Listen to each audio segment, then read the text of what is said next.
नारायण श्रीमन्नारायण श्रीमन्नारायण नारायण नारायण श्रीमन्नारायण भज मन नारायण नारायण नारायण नारायण श्रीमन्नारायण नारायण नारायण नारायण लक्ष्मी नारायण नारायण नारायण लक्ष्मी नारायण हरे कृष्ण कृष्ण कृष्ण हरे हरे हरे राम राम राम हरे हरे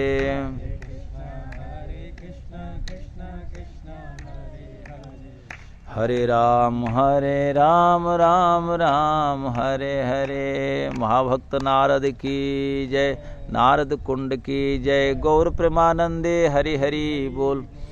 भक्तों, आज ये कार्तिक मास के इस पावन बेला में हम लोग नारद कुंड दर्शन के लिए आए हुए हैं।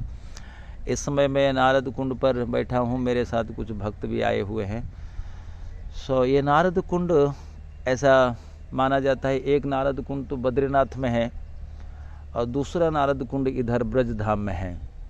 पद्म पुराण, स्कंद पुराण, नारद पुराण, अनेक अनेक पुराणों में इस कुंड की महिमा के बारे में हमें अवगत होने का एक अवसर प्राप्त होता है।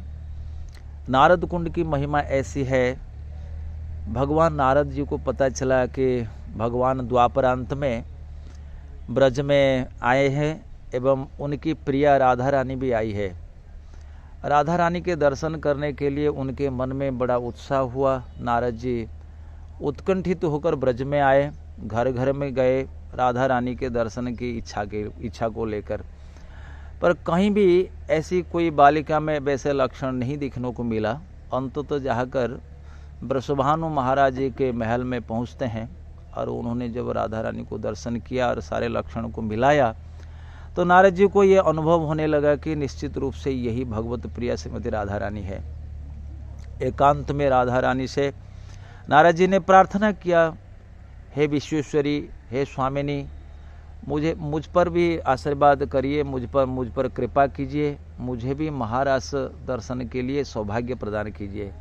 देवी ने कहा, हे नारद, आध्यात्मिक मार्ग में अति बढ़े चढ़े लोगों के लिए ये संभव होता है, पर उस महारास में प्रवेश पाने के लिए निश्चित रूप से आपको गोपी शरीर धारण करना होगा।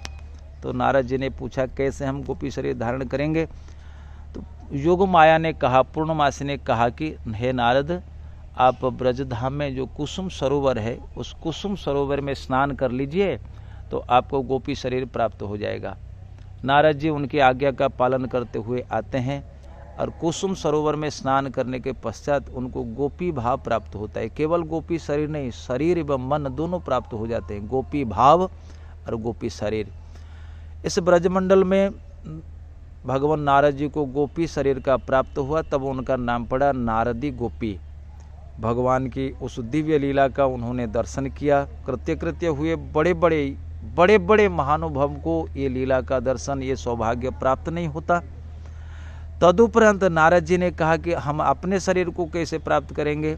जोग माया की आज्ञा से उन्होंने ठीक कुसुम सरोवर के विपरीत दिशा में एक कुंड है, जिस कुंड को नारद कुंड कहते हैं, हम जहाँ बैठे हुए हैं, उस नारद कुंड, उस कुंड पे स्नान किया, फिर पुनः उनको अपना स्वरूप प्राप्त हो गया। इसलिए उस कुंड को कहते हैं नारद कुंड। आज हम लोग इसी नारद कुंड पे आए हुए दर्शन करने के लिए। बहुत सुंदर। 1-2 साल पहले तो इस कुंड के चारों ओर ऐसे ही जंगल जैसे ही था, झाड़ियाँ थी, पक्षी बैठते थे, बीट करते थे, पर आज ऐसा नहीं है। सरकार की तरफ से हो या किसी महानुभव की कृपा से इस कुंड का जीर्णोद्धार हो गया है। अब देखिए कितना बढ़िया ये सीढ़ियाँ हैं, ये सब गुंबद है, चारों ओर देखिए कितना सुंदर है और जलराशि बिल्कुल स्वच्छ कांच की तरह है। तो आप लोग नारद कुंड आ सकते हैं। ये नारद कुंड ऐसा ही देखिए, राधा कुंड से जब आप परिक्रमा के मार्ग में चलेंगे, मेरे ख्याल में 1 किलोमीटर के आगे कुसुम सरोवर के ठीक विपरीत दिशा में नारद कुंड अवस्थित है। आप जरूर आइए और नारद जी को प्रार्थना करिए।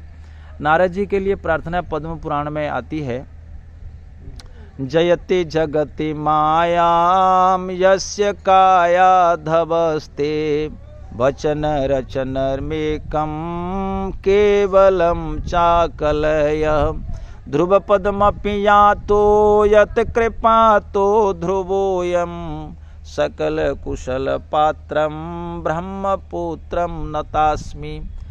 भगवती भक्ति देवी स्वयं नारद जी को प्रणाम करती हुई ये प्रार्थना करती है, हे भगवान नारद, हे ब्रह्मपुत्र, आपकी अनुकंपा से, आपके आशीर्वाद से सुनीति के पुत्र ध्रुव माया के परपार चले गए। आपकी कृपा से कयाधु पुत्र प्रहलाद, उन्होंने भी माया का पार किया है। ध्रुव प्रहलाद जैसे बालक आपके उपदेश को प्राप्त करके दिव्य पद के अधिकारी हो गए, माया से इनका उद्धार हो गया है। प्रभु, जिस पर आपकी कृपा होगी निश्चित रूप से वो माया के परपार को चले जाएंगे। हे ब्रह्मपुत्र, आपके चरणों में मैं बारंबार नमन करती हूँ। इस प्रकार से ऐसा ये भी कहा जाता है, भगवान श्री कृष्ण की आज्ञा से इसी नारद कुंड के स्थान पर श्री नारद जी बैठकर भक्ति सूत्रों का जो 84 सूत्र है उनका उल्लेख किया था। सो मित्रों, बंधुओं, माताओं, तो निश्चित रूप से जब आप ब्रजमंडल परिक्रमा के लिए आएंगे तो नारद कुंड का दर्शन अवश्य कर लेना। और श्रीमद् भागवत के अंतर्गत प्रथम स्कंद के 5वें और 6वें अध्याय में नारद जी का वर्णन है। नारद जी अपना जन्म वृत्तांत, इतिहास, कैसे वो दासी पुत्र से ब्रह्मपुत्रत्व को प्राप्त किए थे, उस अध्याय को पाठ कर लेना। तो हमें विश्वास है नारद जी की कृपा आप पर अवश्य होगी। हरे कृष्ण। श्री वृंदावन धाम की जय, देवर्षि नारद की जय, भक्त प्रहलाद जी की जय, भक्त ध्रुव की जय, माता सुनीति की जय, माता कयाधु की जय। जय जय श्री राधे श्याम।